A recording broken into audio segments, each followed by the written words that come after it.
বন্ধুরা, শাপলা কিন্তু এবছরে প্রথম বাড়িতে এলো। আজকে শাপলা করেছি, পেঁয়াজ দিয়ে শাপলা ভাজা ভাজা টাইপের করেছি।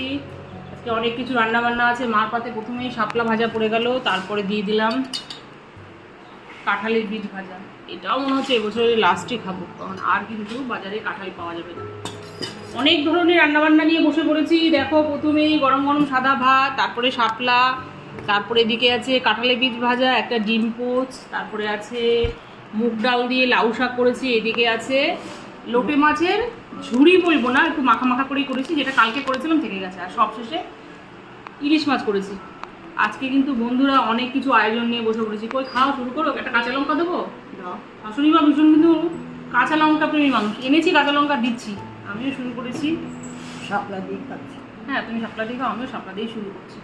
আজকে কিন্তু বন্ধুরা দুর্দান্ত সব আয়োজন নিয়ে শুরু করেছি, কারণ শাপলাটা ভীষণ ভালো লাগে, এবছর প্রথমেই খাচ্ছি।